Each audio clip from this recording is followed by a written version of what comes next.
Hello everyone, welcome to study wing point. তো এই ভিডিওতে তোমাদের সাথে নতুন একটি চাকরির বিজ্ঞপ্তি নিয়ে আলোচনা করব। তো প্রথমত তোমাদের জানিয়ে রাখি যে কলকাতা সিটি সিভিল কোর্টের পক্ষ থেকে স্থায়ী পদে কর্মী নিয়োগের নতুন একটি বিজ্ঞপ্তি প্রকাশিত হয়েছে, যেখানে তোমাদের স্টেনোগ্রাফার এবং পিয়ন পোস্টে নিয়োগ করানো হবে। তো এখানে তোমাদের সর্বনিম্ন শিক্ষাগত যোগ্যতা বলেছে 8 পাস, অর্থাৎ অষ্টম পাস থাকলেই তোমরা কিন্তু আবেদন করতে পারবে এবং রাজ্যের 23 জেলা থেকে ছেলে এবং মেয়ে উভয়ে অ্যাপ্লাই করতে পারবে এখানে।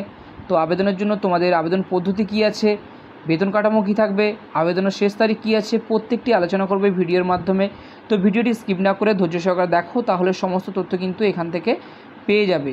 এবং ডিসক্রিপশন বক্সে টেলিগ্রামের লিঙ্ক দেওয়া থাকবে, সেখান থেকে তোমরা বিজ্ঞপ্তিটি সরাসরি ডাউনলোড করে পড়বে, বুঝবে, তারপরে কিন্তু আবেদন করবে। এবং সেই সঙ্গে তোমাদের জানিয়ে রাখি, আবেদন করার লিঙ্ক কিন্তু টেলিগ্রামে দেওয়া থাকবে, ঠিক আছে।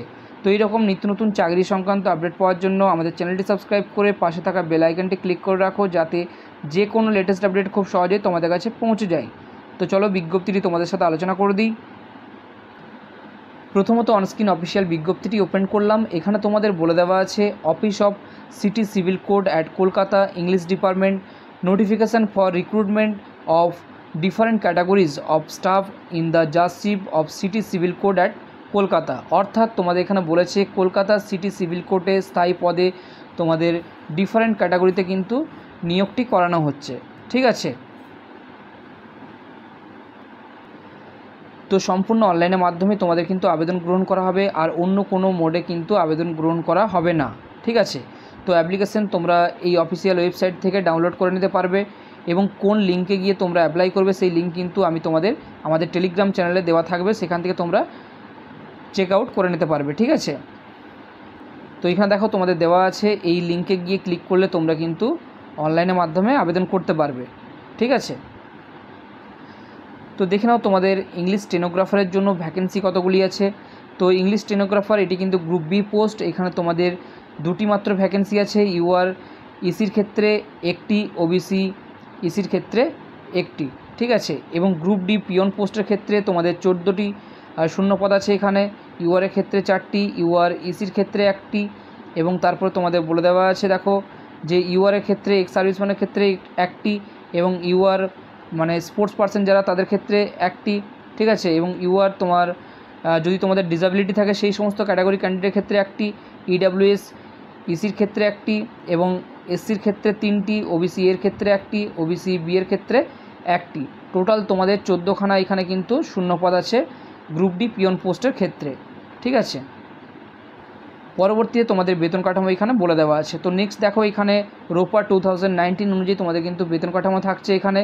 তো ইংলিশ স্টেনোগ্রাফার গ্রুপ বি পোস্টের ক্ষেত্রে পে লেভেল 10 অনুযায়ী বেতন দেওয়া হবে, সেক্ষেত্রে বেতন থাকবে 32,100 টাকা থেকে 82,900 টাকার মধ্যে। তো খুব ভালো মানের বেতনে তোমাদের কিন্তু নিয়োগটি করানো হচ্ছে। এবং পরবর্তীতে বলেছে গ্রুপ ডি পিয়ন পোস্টের ক্ষেত্রে লেভেল 1 অনুযায়ী তোমাদের বেতন দেওয়া হবে, সেক্ষেত্রে বেতন থাকবে 17,000 টাকা থেকে 43,600 টাকার মধ্যে, ঠিক আছে। নেক্সট তোমাদের এজের কথা কিন্তু এখানে বলে দেওয়া আছে। তো সর্বনিম্ন তোমাদের বয়স বলেছে 18 বছর। তো 18-র নিচে তোমাদের বয়স কিন্তু হওয়া যাবে না, ঠিক আছে। তো গ্রুপ বি পোস্টের ক্ষেত্রে তোমাদের বিভিন্ন রকম কাস্টের জন্য কিন্তু বয়সসীমা বলে দেওয়া আছে। এসসির ক্ষেত্রে বলে দেওয়া আছে 35 বছর, এসটির ক্ষেত্রে বলে দেওয়া আছে 37 বছর, তোমরা বয়সের ছাড় পেয়ে যাচ্ছ এখানে।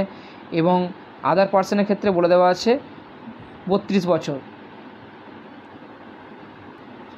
নেক্সট তোমাদের গ্রুপ ডি পিয়ন পোস্টের ক্ষেত্রে বলে দেওয়া আছে এসসিদের জন্য 43 বছর, এবং এসটিদের জন্য 45 বছর, এবং বাকি সমস্ত নর্মাল ক্যাটাগরি ক্যান্ডিডেটের জন্য তোমাদের কিন্তু 40 বছর বলে দেওয়া আছে। যদি তোমাদের কোনো রকম ডিসেবিলিটি থাকে সেক্ষেত্রে তোমাদের বয়স কিন্তু বলেছে 45 বছর। এবং এক্স সার্ভিসম্যানরা কিন্তু সরকারি নিয়ম অনুযায়ী বয়সের ছাড় পেয়ে যাবে, এখানে বলে দেওয়া আছে, ঠিক আছে। তো নেক্সট দেখো তোমাদের শিক্ষাগত যোগ্যতা এখানে বলে দেওয়া আছে। প্রথমে যেই পোস্টটি বলেছে ইংলিশ স্টেনোগ্রাফার, তো এই পোস্টের ক্ষেত্রে তোমাদের শিক্ষাগত যোগ্যতা কিন্তু এখানে বলেছে। তো দেখো বলেছে candidates apply for the post of English stenographer must have bachelor degree from any university recognised by the university grants commission and at least a certificate of knowledge in computer operation with knowledge of writing in shorthand. অর্থাৎ তোমাদের এখানে বলেছে যে কোনো স্বীকৃত প্রতিষ্ঠান থেকে তোমাদের স্নাতক পাস হয়ে থাকতে হবে। সঙ্গে তোমাদের বলে দেওয়া আছে কম্পিউটারে তোমাদের নলেজ চেয়েছে এবং শর্ট হ্যান্ড তোমাদের রাইটিং চেক করা হবে, ঠিক আছে, বা তোমাদের এখানে নলেজ চেয়েছে শর্ট হ্যান্ডে।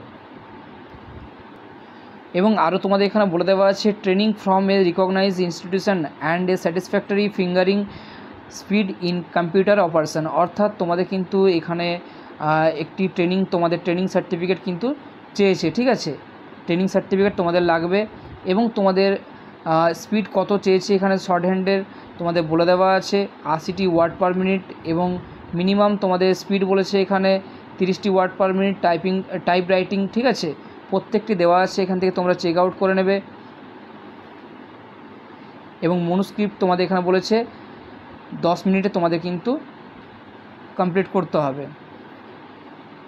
এবং গ্রুপ ডি পিয়ন পোস্টের ক্ষেত্রে তোমাদের শিক্ষাগত যোগ্যতা বলেছে 8 পাস, অর্থাৎ সর্বনিম্ন 8 পাস থাকলে তোমরা গ্রুপ ডি পোস্টের ক্ষেত্রে আবেদন করতে পারবে।